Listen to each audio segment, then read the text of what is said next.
nombre de Jesús. Amén. Bueno, gloria al Señor. Gracias a Dios. Gracias a Dios.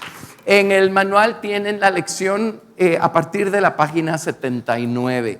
Por favor, léanla en su casa. Yo voy a tocar la esencia, por supuesto, de todo lo que está aquí, pero pues este es el mensaje que ella había preparado. Yo pues voy a tener que armarlo a mi modo, porque si no me voy a manear todo. Una vez fuimos a una convención a Indiana y ya la hermana Hicks ya tenía la edad pues que tenía, y ella dijo: a la tarde les voy a enseñar tal y tal cosa, pero estaba padeciendo físicamente, algo fue la cosa, y entonces simplemente ya no le dio el cuerpo para llegar a la tarde al servicio. Entonces a uno de los pastores les dijo: quiero que enseñes esto y esto y esto y esto y esto, que es lo que ella iba a enseñar. Y el hermano, uno aprende de todo el mundo. El hermano fue bien sincero, dijo: miren, ella me pidió enseñarles esto y esto y esto y esto y esto. Entonces lo que hizo fue: así es que se los menciono, esto y esto y esto y esto y esto. Pero dice: pero tanto así como darles toda la prédica de eso no puedo, porque esto es la prédica de ella. Entonces mejor les doy una mía. Así funciona, ¿verdad? Ni modo. Pero la esencia la vamos a recibir. Ahora, eso sí, vamos a empezar por el primer versículo que tenemos acá. Y vamos con esto, vamos como a unificar o a terminar de unificar todo lo que el Señor ya ha estado unificando en estos días, ¿verdad? Amén. La hermosura de la santidad se refiere a esta majestad que hay en la santidad de Dios, de la persona de Dios, y la consecuente reverencia que eso genera en nosotros, ¿verdad?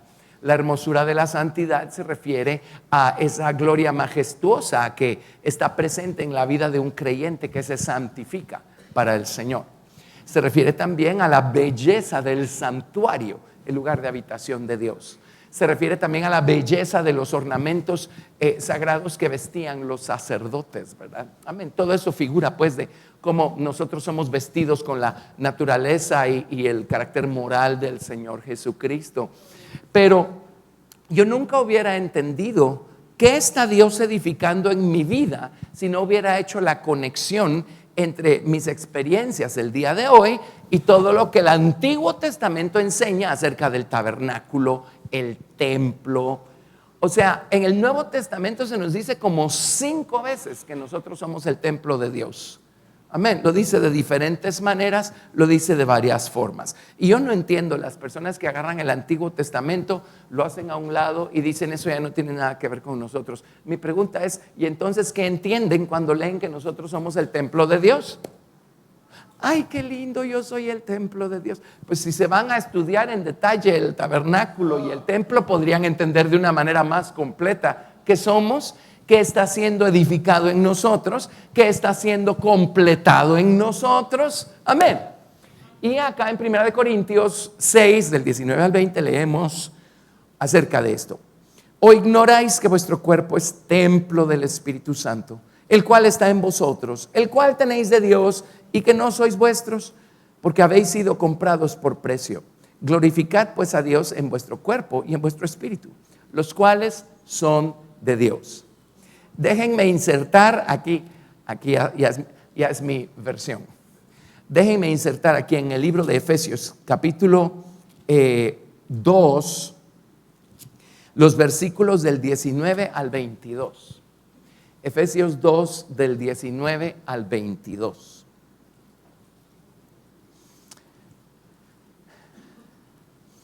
Así que sois extranjeros ni advenedizos, sino conciudadanos de los santos y miembros de la familia de Dios, edificados sobre el fundamento de los apóstoles y profetas, siendo la principal piedra del ángulo Jesucristo mismo, en quien todo el edificio, bien coordinado, va creciendo para ser un templo santo en el Señor, en quien vosotros también sois juntamente edificados para morada de Dios en el Espíritu.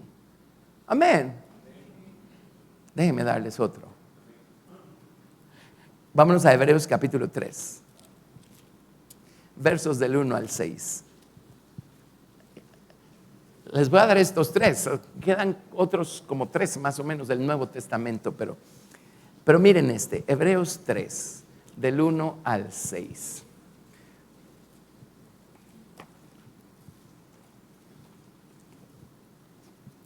Por tanto, hermanos santos, participantes del llamamiento celestial, considerad al apóstol y sumo sacerdote de nuestra profesión, Cristo Jesús, el cual es fiel al que le constituyó, como también lo fue Moisés en toda la casa de Dios. Porque de tanto mayor gloria que Moisés es estimado digno cuanto tiene mayor honra que la casa, el que la hizo.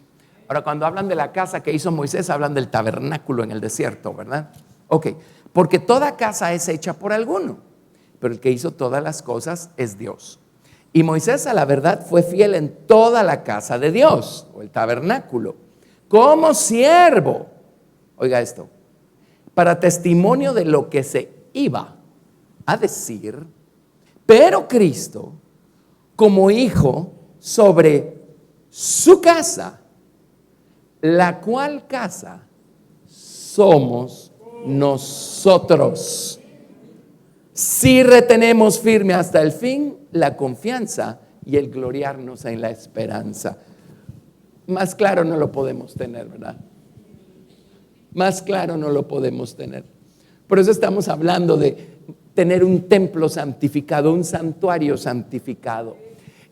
Mantener bien cerrada la puerta del oído, la puerta de la vista a las cosas que no tienen que entrar en nuestro santuario, ¿verdad? Amén. Sacar del santuario la imagen de celo y los ídolos y todas esas imágenes que no deben estar allí. Por eso estamos hablando de todo esto. Ahora, en esta lección vamos a ver cómo es que el Señor Jesucristo limpia nuestro santuario. Amén. Ahora, lo que el hermano Susi puso al final se los voy a dar ahorita. El hermano José Carlos más o menos terminó mencionando a Job. Entonces empecemos mencionando a Job. Vámonos a Job.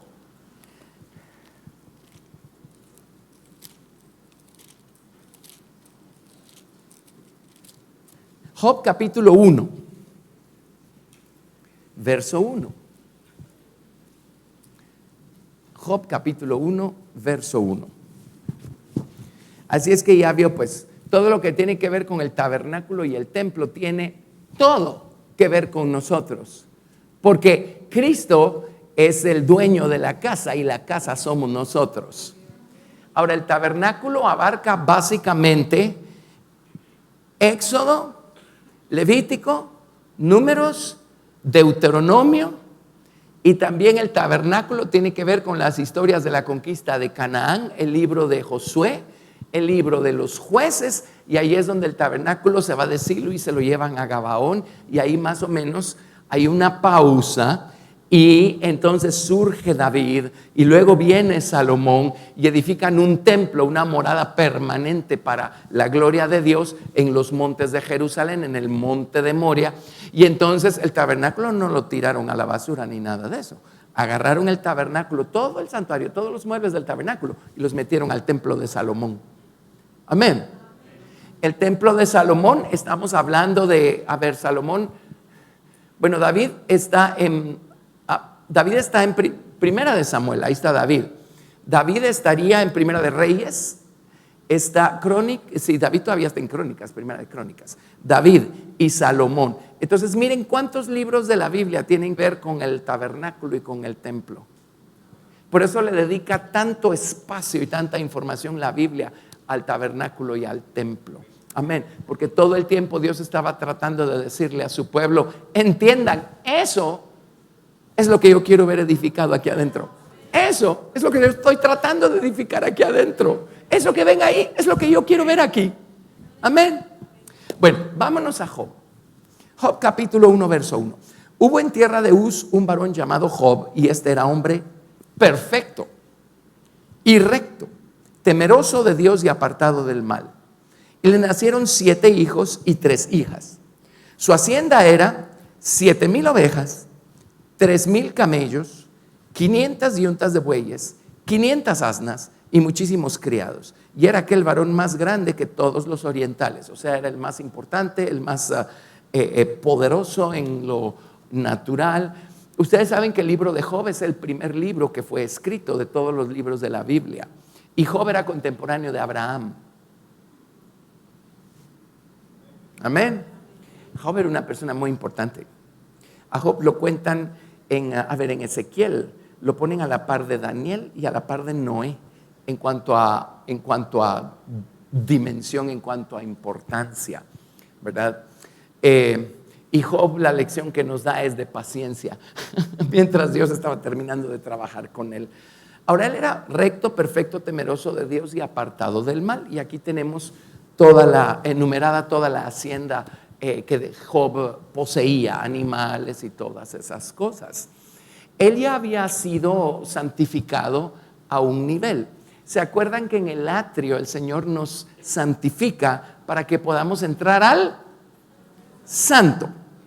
En hebreo se llama el santo. Amén. Pero luego en el santo el Señor nos santifica para que entonces podamos entrar al santo santo. O sea, primero nos hace santo una vez, después nos tiene que santificar doble, ¿verdad? Amén. Bueno, Dios trabajó con Job. Lo primero que hizo Job fue eliminar de su tierra a los cananeos, ¿verdad? Por eso era perfecto, recto, temeroso de Dios y apartado del mal. En otras palabras, él había hecho la tarea conscientemente, había agradado a Dios, había caminado con Dios. Su tierra estaba libre de naciones cananeas, por así decirlo. Pero un día vino el Señor y dijo, ok, lo que Job no sabe es que todavía tiene moabitas, amonitas y edomitas allá adentro, ¿verdad? Y no va a haber manera de que Job se dé cuenta si yo no pongo un poquito de presión ahí. Y Dios puso presión y apretó y apretó y apretó y apretó, y de repente se salieron los moabitas a Job y los amonitas y los edomitas. Y resulta que Job tenía un grado de orgullo y de justicia propia increíbles. Pero esto estaba completamente velado a Job, porque no era algo que de lo que Job tuviera conciencia, era algo que estaba, o sea, eran sus parientes cercanos, pues formaba parte de él, y Dios quería limpiarlo también a esos niveles. Entonces Dios lo hizo.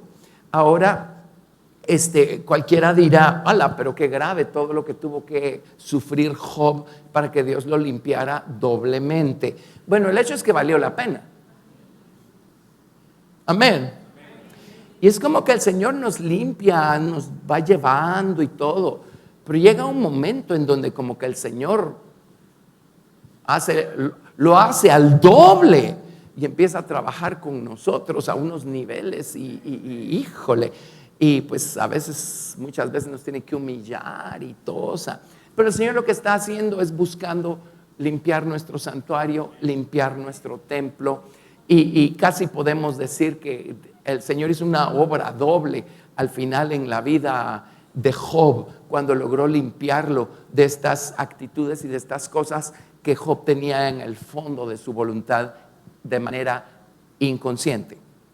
Entonces, si nos vamos al último capítulo de Job,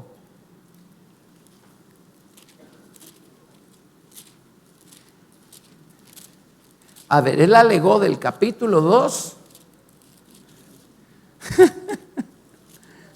Al final le habló Eliú y le habló Dios, ¿verdad? Pero básicamente alegó del capítulo 2 al capítulo 41.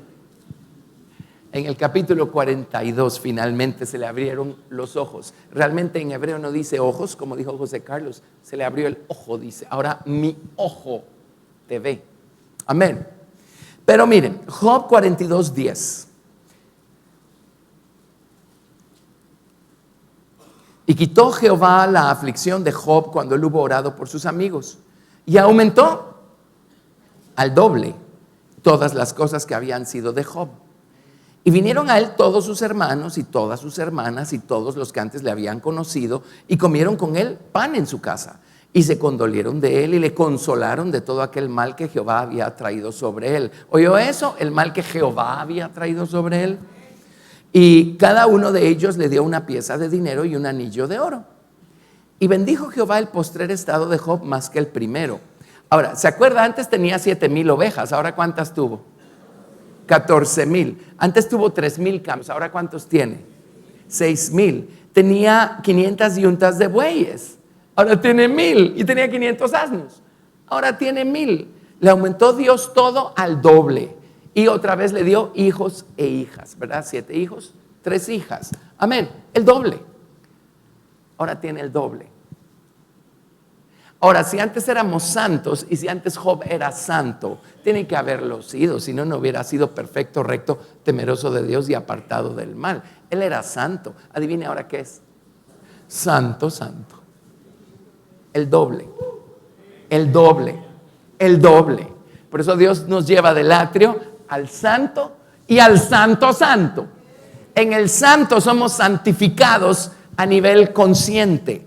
En el santo santo Dios santifica hasta nuestro inconsciente, porque se mete hasta adentro y saca de allí todas estas cosas que traemos de nacimiento, todos nuestros parientes cercanos, ¿verdad? Amén. ¿Está claro? Bueno, veamos cómo lo hizo Jesús. Vámonos por favor a San Juan capítulo 2. Este cuadrito lo tienen en la página 80 y ahí están las citas. A mí me gusta leerlo de mi Biblia. A mí me sabe siempre más rico cuando lo leo de mi propia Biblia, ¿verdad? Aunque tengamos la palabra ahí escrita en el manual. Amén. Es como pues hay cosas que en una vajilla saben más ricas que en otra, ¿verdad? Debe ser por el efecto de la vista. Tiene que ser la vista. ¿Sí? ¿Sabe que a mí la pizza me sabe más rica con cubiertos que sin cubiertos? Pero eso soy yo. Yo sé que no se van a convertir a mí. Bueno. Ok. ¿Limpió Jesús el templo en Jerusalén en sus días? Sí. Ahora ese templo habla de nosotros. Entonces veamos cómo lo hace Jesús con nosotros. Amén. Muy bien. San Juan capítulo 2. Vamos a leer a partir del verso 13.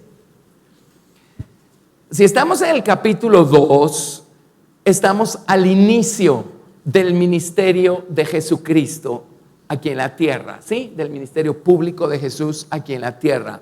Apenas acaba de empezar su ministerio público, según el Evangelio de Juan, acaban de ser las bodas en Caná de Galilea e inmediatamente él sube a Jerusalén y entonces limpia el templo por primera vez.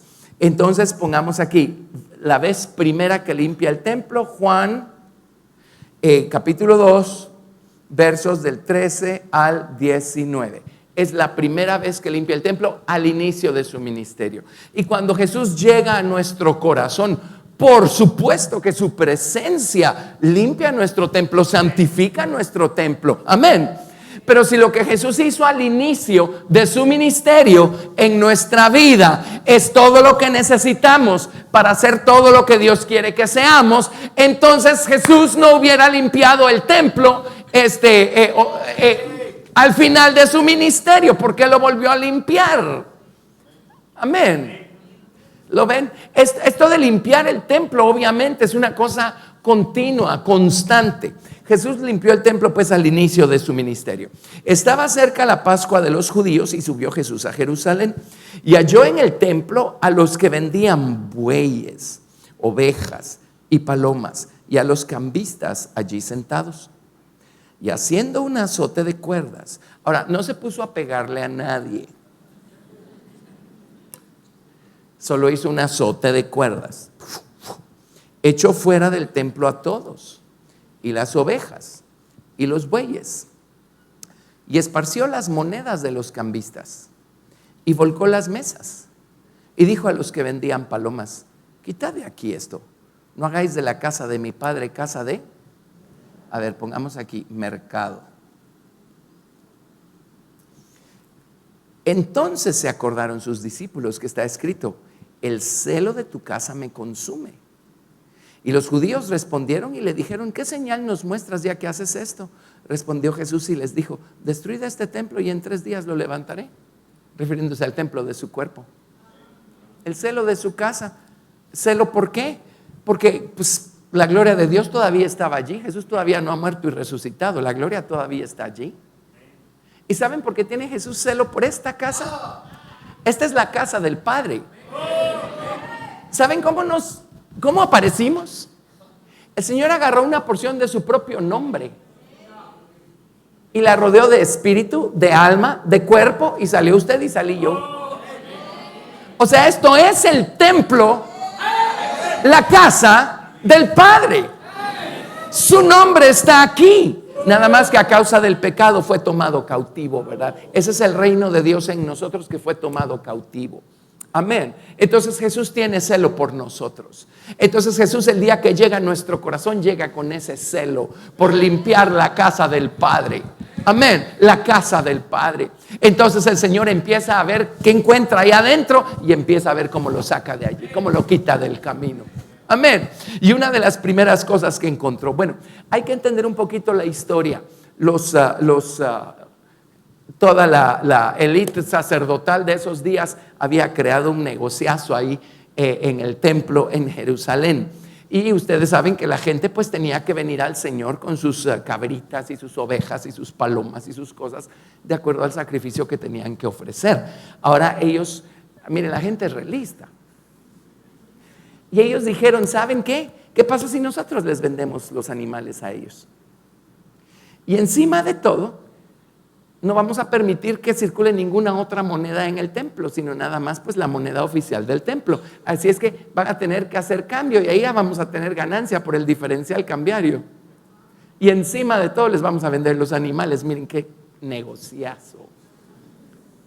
Eso es lo que encontró Jesús allí.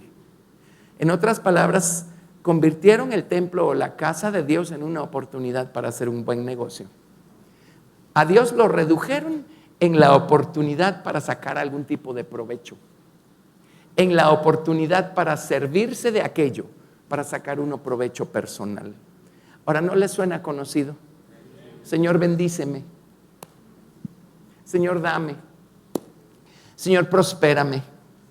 ¿Sí? ¿Y cómo reacciona la gente a esos mensajes? Porque mire, de tal cantidad de dinero y Dios a cambio le va a dar esto y esto y esto. De 1000 amores lo doy. No por el amor que me mueve a dar, sino por la intención de recibir. Amén. Y todos empezamos con ese espíritu aquí adentro. Cuando Israel entró a la tierra de Canaán, ¿de qué estaba llena la tierra de Canaán? De cananeos.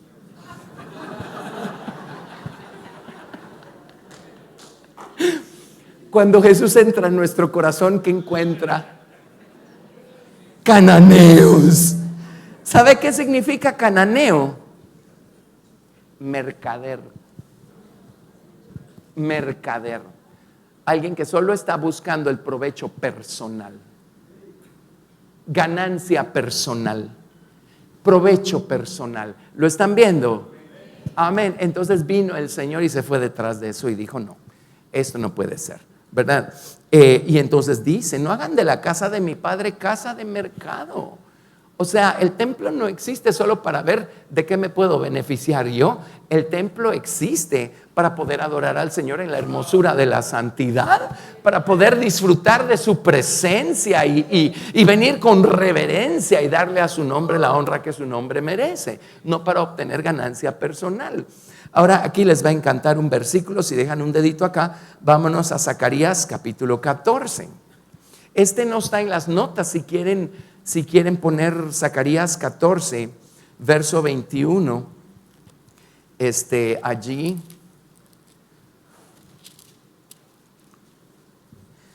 Zacarías 14 está hablando de cuando Jesús venga a reinar a esta tierra, ¿verdad? En este periodo de 1000 años, le llamamos el milenio.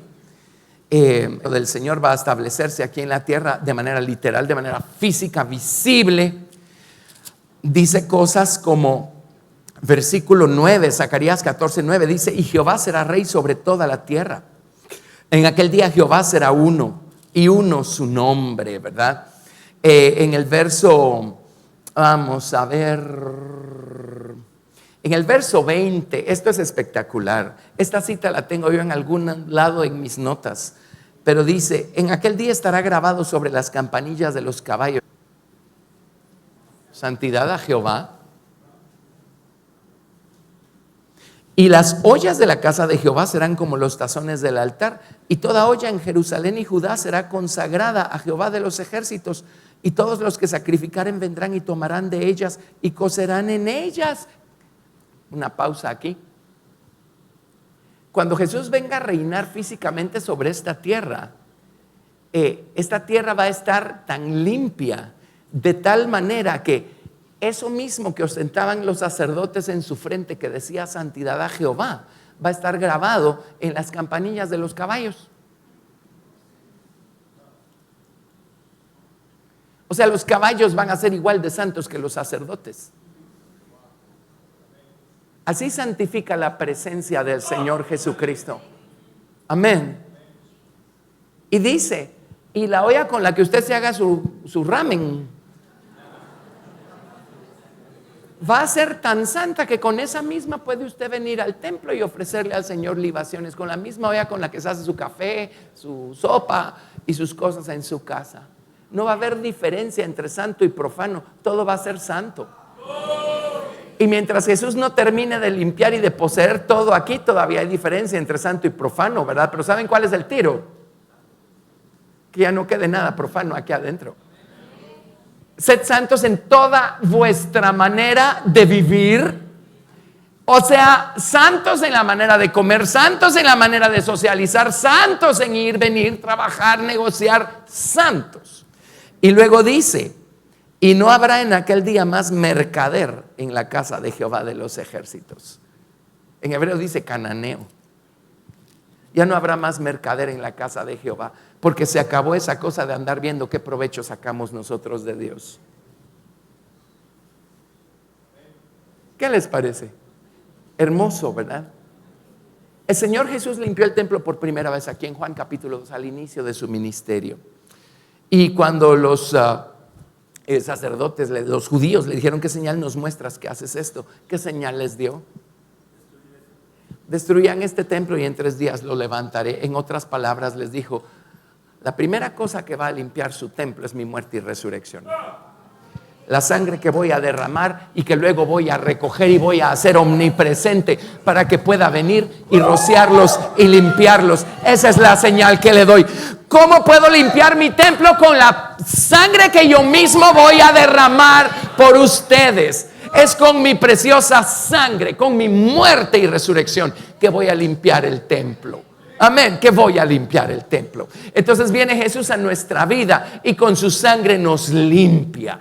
Amén, empieza a limpiar nuestro templo. Saca de allí todo este espíritu. Empieza a lidiar con los cananeos que encuentra ahí dentro de nosotros, ¿verdad? Amén. Y empieza a limpiar nuestro santuario, ¿sí? Con su sangre. Amén. Muy bien. Ahora, mire qué interesante. No es la única vez que Jesús limpió el templo. Eso les dice cuán obstinados somos, ¿verdad? Cuán obstinado era el pueblo de Israel. Esto lo hizo al inicio de su ministerio. Inicio. Ahora vámonos a la siguiente ocasión en la que Jesús limpió el templo. Adivinen qué. Fue en los últimos días de su ministerio. Fue al final. Ahora, al inicio limpió una vez el templo y la señal que les dio fue su muerte y resurrección. ¿Está bien si ponemos su sangre? Porque eso es lo que resume esta cosa, ¿verdad? Su muerte y resurrección. Eso es lo que limpia nuestro santuario. Su sangre derramada y su sangre resucitada. Amén.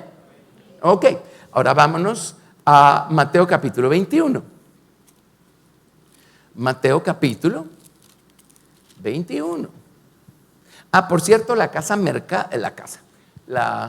palabra mercado no se las definí en griego. ¿Saben qué palabra es la palabra mercado en griego?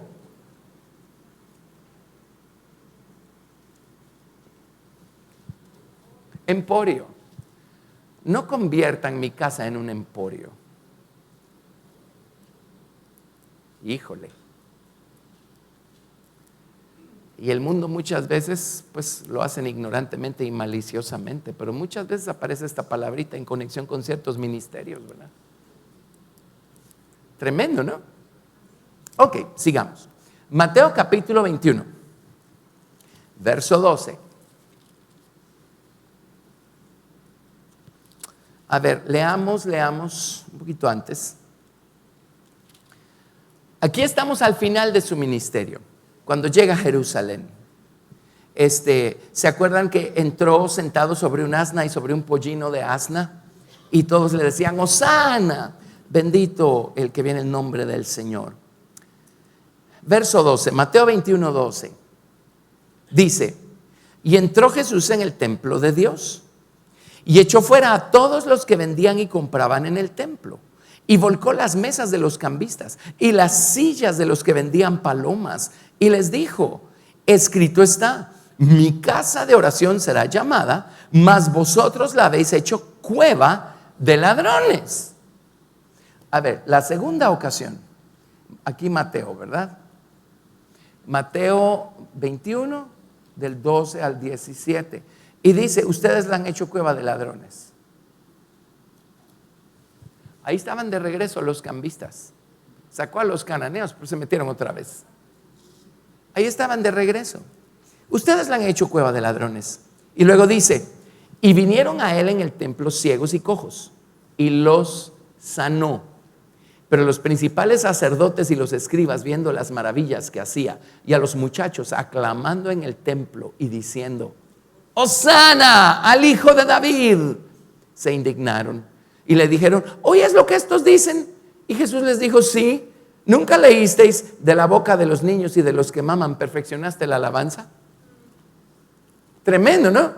Y dejándolos salió fuera de la ciudad a Betania y posó allí. Entonces veamos el cuadro. Jesús, aquí está Jesús, entró a Jerusalén, fue al templo y lo limpió, según el relato de Mateo, ¿sí? Entonces terminó de limpiar el templo y se fue a Betania. Ok. Dejándolos, salió fuera de la ciudad a Betania y posó allí.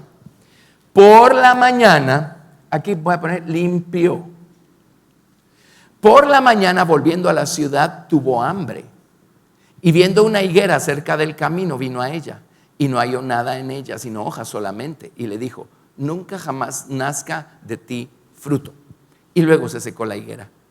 Y viendo esto, los discípulos decían maravillados, ¿cómo es que se secó enseguida la higuera? Respondiendo Jesús les dijo, de cierto os digo que si tuviereis fe y no dudareis, no solo haréis esto de la higuera, sino que si a este monte dijereis, quítate y échate en el mar, será hecho. Y todo lo que pidiereis en oración creyendo, lo recibiréis. Déjeme poner Betania más lejos, porque no quedaba tan cerca. Betania. Pasó la noche. Al día siguiente vino, maldijo la higuera. ¿Y qué dice verso 23?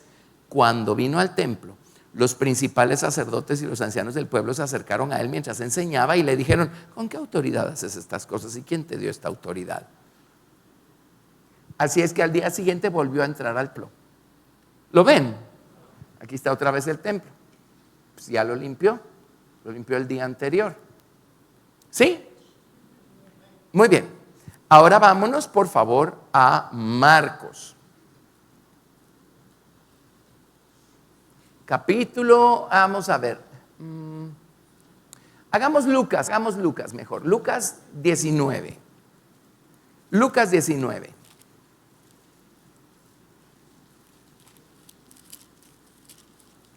Lucas 9.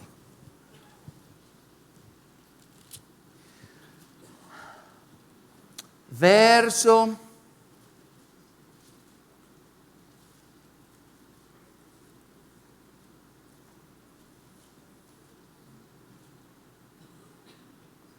A ver.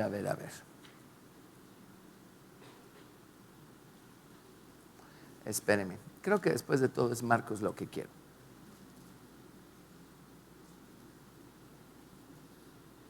Sí, es Marcos lo que quiero. Vámonos a Marcos.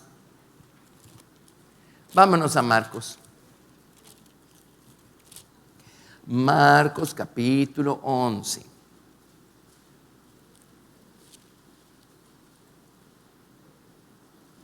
Ok, esto, sí, lo vamos a hacer en Marcos. Aquí voy a poner, no, espérenme, todavía no, porque les tengo que dar la sorpresa. Estoy armando la sorpresa. Marcos 11. Pues tenemos desde el verso 9 si quieren.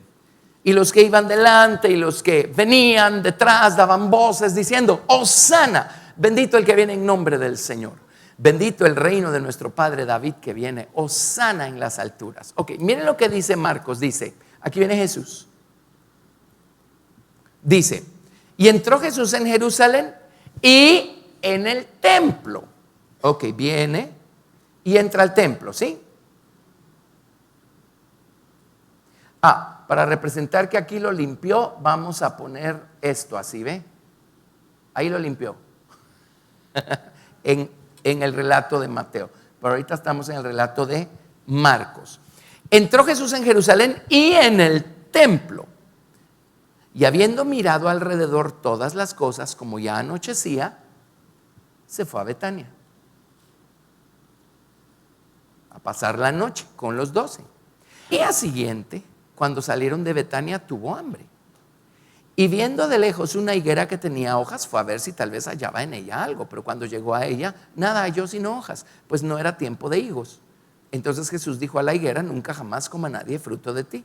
Y lo oyeron los discípulos. ¿Están de acuerdo que salió de Betania al día siguiente y maldijo la higuera? Ahora veamos qué dice. Vinieron, el pues lo añadió aquí el traductor de la Reina Valera. Vinieron a Jerusalén y entrando en el templo comenzó a echar fuera a los que vendían y compraban en el templo. Y volcó las mesas de los cambistas y las sillas de los que vendían palomas. Y no consentía que nadie atravesase el templo llevando utensilio alguno.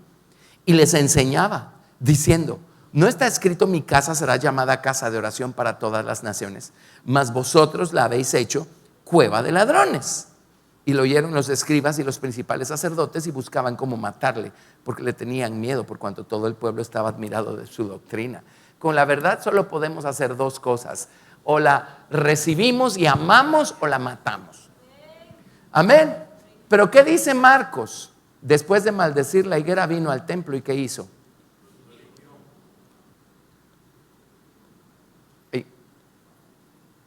Lo limpió.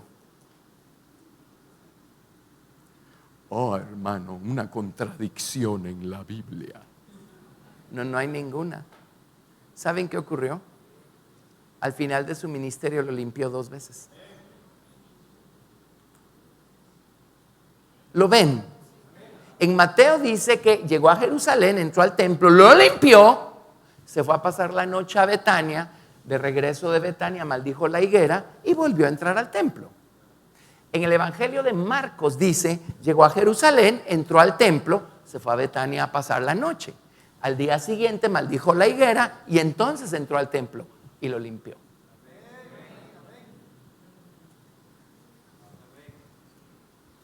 Al inicio de su ministerio en nosotros lo limpia, por así decirlo, una vez. Amén.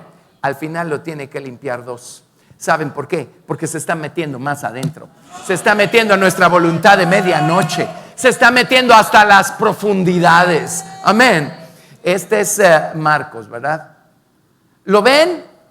Ok, Marcos 11, los versículos ahí que sean.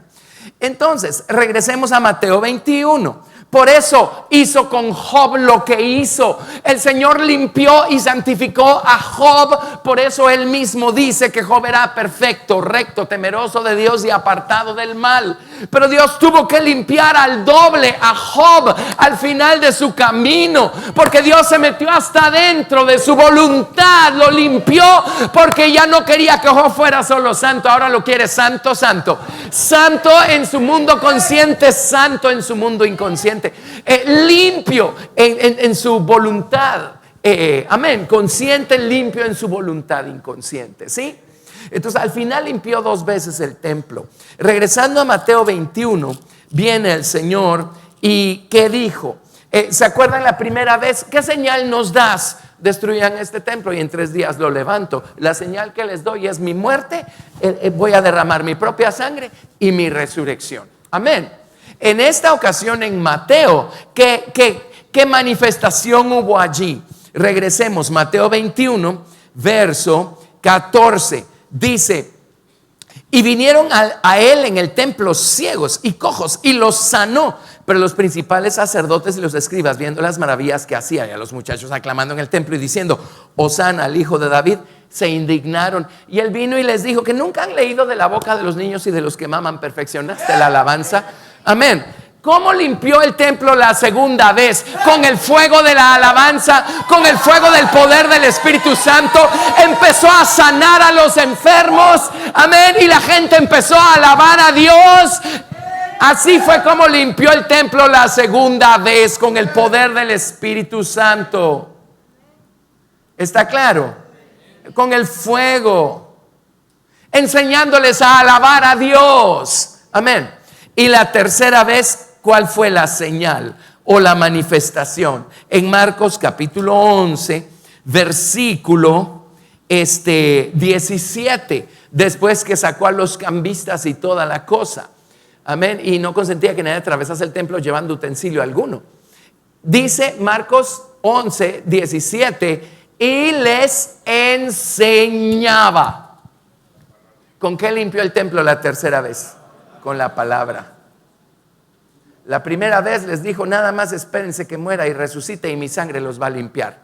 La segunda vez dijo: que no han oído de la boca de los niños y de los que maman perfeccionaste la alabanza. Dejen que el fuego del Espíritu Santo limpie su templo. Y la tercera vez limpió el templo con la palabra, porque les enseñaba. Y es lo mismo que dice Lucas ahí: les enseñaba, les enseñaba. Es así como Jesús limpia nuestro templo, con su sangre, con su espíritu, con su palabra. Pero la primera vez, al inicio de su ministerio, lo limpió una vez. Llegó al final de su ministerio, y al final de su ministerio lo tuvo que limpiar 2 veces, porque está lidiando con las profundidades de la voluntad humana. Amén, está claro. Así es que no nos extrañe que el Señor tenga que aumentar al doble la presión, porque quiere limpiar nuestro templo. Amén. El primer problema que él encontró es que habían convertido la casa de su padre en una fuente de ganancia y de provecho personal. Habían convertido la casa de su padre en un emporio. Y si lo único que nos interesa de Dios es cuánto provecho personal podemos obtener de Dios, nuestro templo está lleno de cananeos y tenemos que dejar que el Señor quite a los cananeos de allí. Amén. Ahora, la segunda vez que les dijo, otra vez regresemos a Mateo 21. Les debía haber pedido dejar dedos ahí, pero ya se les hubieran gangrenado los dedos probablemente. Mateo 21. La segunda vez que les dijo, Mateo capítulo 21, verso 13. Y les dijo: escrito está: mi casa, casa de oración será llamada. Ahí está citando de Isaías capítulo 56. Pero dice: mas vosotros la habéis hecho cueva de ladrones. Ahí está el otro problema aquí: ladrones. Así es que no solo tenemos el problema de tener esta cosa, pues así es como nos encuentra el Señor, pero Él tiene que limpiarnos de esta cosa que siempre anda buscando obtener provecho personal, ¿verdad? Pero luego aquí dice: la convirtieron en cueva de ladrones. Ahora, ¿saben qué está citando ahí? Jeremías capítulo 7. Vámonos a Jeremías. Jeremías capítulo 7.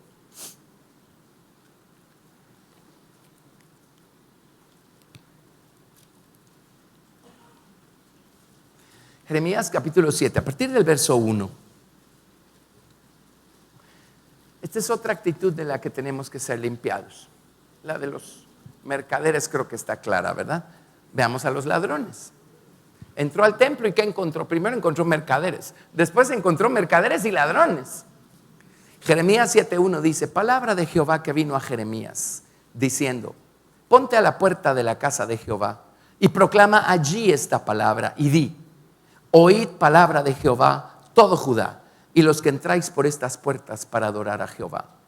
Así ha dicho Jehová de los ejércitos, Dios de Israel: mejorad vuestros caminos y vuestras obras, y os haré morar en este lugar.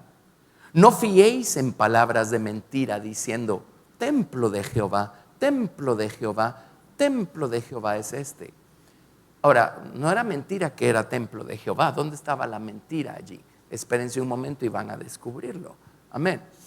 Pero si mejorareis cumplidamente vuestros caminos y vuestras obras, si con verdad hiciereis justicia entre el hombre y su prójimo, y no oprimiereis al extranjero, al huérfano y a la viuda, ni en este lugar derramareis sangre inocente, ni anduviereis en pos de dioses ajenos para mal vuestro, os haré morar en este lugar, en la tierra que di a vuestros padres para siempre.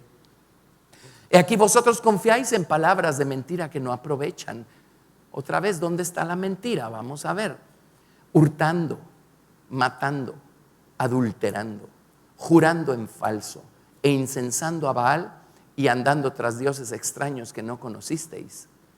Vendréis y os pondréis delante de mí en esta casa, sobre la cual es invocado mi nombre, y diréis: liberados somos para seguir haciendo todas estas abominaciones. ¿Es cueva de ladrones delante de vuestros ojos esta casa sobre la cual es invocado mi nombre? He aquí que también yo lo veo, dice Jehová. ¿Por qué citó Jesús esto en esta ocasión? No hagan de la casa de mi padre una cueva de ladrones. ¿Saben cuál era la mentira a la que se refiere Jeremías? La mentira de creer que podemos vivir como sea allá afuera, pero podemos entrar al santuario de Dios a pedir pelo y empatar. Como ya fui a la casa de Dios, ya todo está bien, las cuentas están saldadas, puedo volver a salir y a seguir viviendo mi vida como quiero allá afuera. O sea, la mentira era decir: templo de Jehová, ya estoy aquí, ya estoy santificado, ¿sí? Ya puedo salir y hacer lo que quiera. Esa es la mentira. Creo que nos podemos salir con la nuestra viviendo así. Ahora, ¿dónde están los ladrones aquí? ¿Qué hace un ladrón? Robar. ¿Qué estaban robando? Si tratamos así a Dios, ¿qué estamos robando? A su nombre le estamos robando la gloria, la reverencia y la majestad que su nombre tiene y merece. Amén. ¿Lo ven? Estaban yendo a la casa de Dios sin ninguna reverencia, sin darle a Dios sin adorar a Dios en la hermosura de la santidad. Estaban convirtiendo el ir a la iglesia en... ¿Alguna vez jugaron chiviricuarta? Ajá. Y el primero que corre y se agarra del palo o de lo que sea, ¿verdad? Antes de que el otro lo agarre, ese dice chiviricuarta por mí, 1, 2, 3 y ganó. Estaban jugando chiviricuarta con el templo. Y muchos cristianos juegan chiviricuarta con Dios en su iglesia. Porque dicen: ya llegué a la iglesia, ya todo está bien, ya todo está nítido, ya puedo seguir viviendo mi vida. Y le están a Dios robando la gloria que su nombre merece. Entonces dicen: no hagan de la casa de mi padre cueva de ladrones. No le roben la gloria, sirviéndose de Dios para pensar que como ya le dirigieron la palabra o como ya fueron a la iglesia. Y ustedes saben, hay lugares en donde mientras más corto el servicio, mejor, porque así puedo tener libre mi domingo, ¿verdad? Y puedo seguir haciendo mis cosas. Amén. No, pues ahí estamos convirtiendo en cueva de ladrones la casa de Dios. Estamos usando la casa de Dios solo para pedir pelo, ¿verdad? O chiviricuarta por mí, 1, 2, 3. Sí, cuánta reverencia a Dios tenemos en eso, cuán grande es la visión que tenemos de la majestad de Dios si seguimos viviendo así. No convirtamos la casa de Dios en cueva de ladrones, pero ahora enfoquémonos en esta casa de Dios aquí adentro. Y cuántas veces aquí adentro le robamos a Dios la gloria por actitudes como esa, ¿verdad? Por actitudes como esa. ¿Lo ven? Muy bien. Entonces, ahora vámonos otra vez a Marcos capítulo 11. En Marcos capítulo 11 se añade otra cosa. Marcos capítulo 11. En el verso 16. Marcos 11, 16. No sé si notó esto cuando lo leímos. Marcos 11, 16. ¿Lo tiene? Y no consentía que nadie atravesase el templo llevando utensilio alguno. ¿Cómo le ponemos ahí? ¿Utensilio? Pongámosle utensilio. Pongámoslo aquí. ¿Y eso qué significa? ¿A qué le suena utensilio? O sea, ¿para qué son los utensilios? Un escultor necesita utensilios, un carpintero necesita utensilios, ¿verdad? Todo el mundo necesita utensilios. El doctor necesita utensilios, los dentistas tienen utensilios que dan miedo. Un martillo y un cincel cuando duele la mela. Utensilios para trabajar. Y dice, no, consentía que nadie atravesase el templo llevando utensilio alguno. ¿Por qué? Señor, aquí vengo con mis obras. Hice 2 de estas, 3 de aquellas y 4 de las otras. Por lo tanto, ahora tú tienes que bendecirme. Porque mira lo que hice. Mira lo que hice por ti. Mira mis obras. Mira qué maravillosas obras he hecho, Señor. Así es que aquí estoy esperando a que me bendigas. Te cuento que tú estás en deuda conmigo, Señor. Tú estás en deuda conmigo. Yo hice 2 o 3 cosas por ti. Ahora tú me tienes que recompensar, Señor. Mis obras. Mis obras. Y venían al templo diciéndole al Señor, Señor, aquí están mis obras, ¿verdad? Ahora bendíceme porque aquí están mis obras. Dios nos bendice por gracia y misericordia, no porque hagamos o no hagamos. Amén. Hacemos o no hacemos por puro amor, no porque estemos buscando ganarnos el favor de Dios. Amén. ¿Lo ven? Así es que al final Dios tuvo que limpiar el templo 2 veces, de la misma manera como lo hizo con Job. Por eso es muy relevante el hecho que al final Dios le dio a Job el doble de todo. Y si le dio el doble de todo, quiere decir que lo hizo doblemente santo también. Santo, santo. Amén.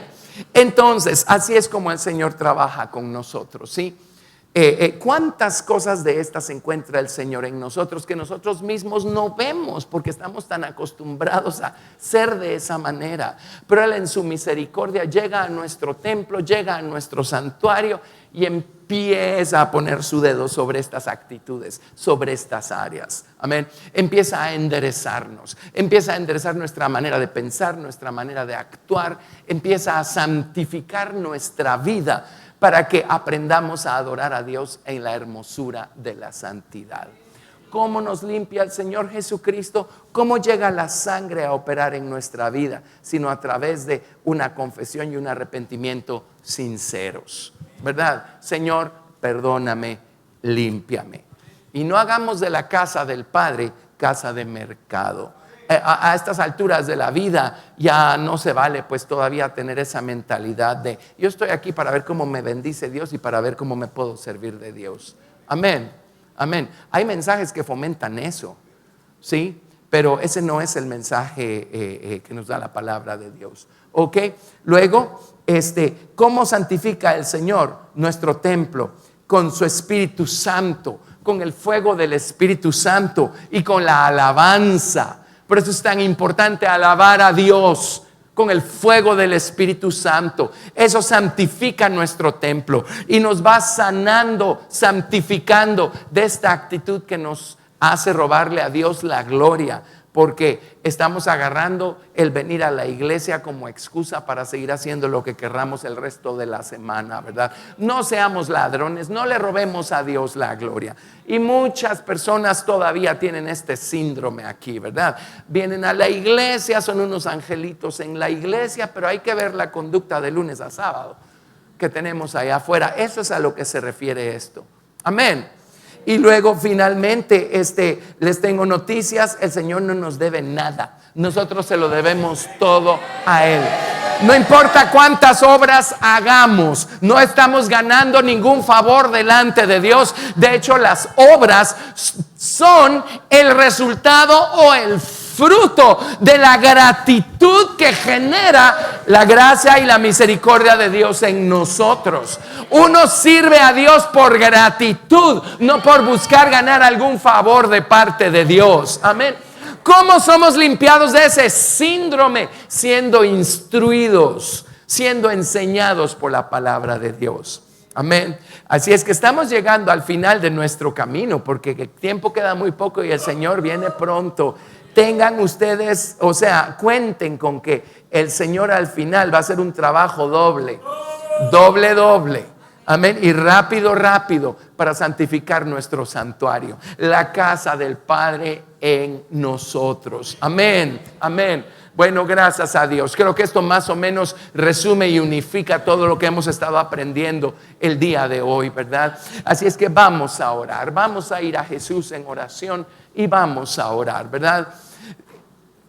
Vamos a clamar al Señor con todo nuestro corazón. Amén. Bendito Señor. Te damos gracias, Señor Dios, por la sangre preciosa que nos limpia de todo pecado. Por tu muerte y resurrección, Señor Jesús, que puso a nuestra disposición el poder redentor de tu sangre. Limpia nuestro santuario, Señor Dios. Señor, examínanos y mira si hay en nosotros mercaderes, cananeos todavía en el corazón. Esta cosa que quiere obtener provecho personal de todo, incluso de ti, Señor. Y límpianos de eso con tu preciosa sangre. Señor, te lo rogamos. Y Señor, gracias por tu Espíritu Santo y fuego. Por el mover de tu Espíritu cuando te alabamos, cuando cantamos y danzamos, Señor, a la gloria de tu nombre. Oramos que con ese fuego, Señor, limpies nuestro santuario de esta cosa que nos convierte en ladrones. Señor, no dejes que te robemos la gloria más, Señor. Perdónanos si lo hemos estado haciendo. Y yo sé que muchos lo hemos estado haciendo. Como pastores, tarde o temprano nos llega el reporte de la conducta de la gente. Y mucha gente, aquí los vemos el domingo o el sábado, ¿verdad?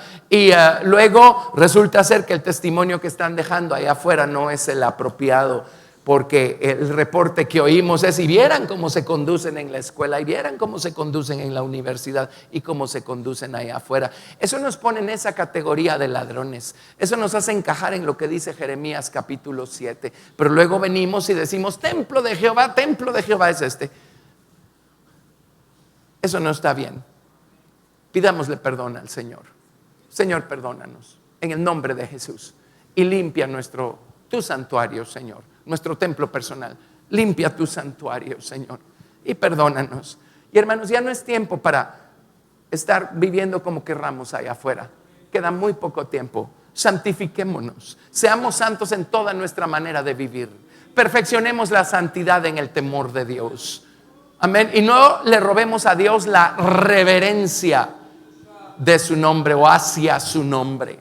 No le robemos a Dios esa majestad que su nombre tiene. Ya no vivamos una vida doble. Vivamos las 24 horas del día en su presencia y santificándonos para el Señor. Y luego, con la palabra de Dios, podemos ser instruidos, y la palabra puede ser una lámpara y nos puede ayudar a ver en dónde estamos a veces viniendo a Dios, pretendiendo que Dios ahora tiene la obligación de bendecirnos, porque pues lo servimos aquí, hicimos aquello, hicimos lo otro. Y Dios no tiene ninguna obligación con nosotros. Y a veces cuando Dios no nos da lo que creemos merecer, nos enojamos con Dios, precisamente porque tenemos ese síndrome. Venimos con nuestros utensilios a la presencia de Dios y le decimos: mira, Señor, todo lo que hice. Mira todo el trabajo que he hecho. Mira, Señor, le hablé a fulano. Mira, Señor, ayudé a sutano. Aquí está, Señor, todo lo que hice. Ahora bendíceme. No, pues no funciona así. Señor, límpianos de ese síndrome también, Señor, de creer que merecemos algo solo porque estamos haciendo algo. Señor, en el nombre de Jesús, gracias por tu palabra, por tu Espíritu y por tu preciosa sangre. Gracias, Jesús, porque tú estás en nosotros, en la casa del Padre, Señor, limpiándonos, purificándonos, santificándonos.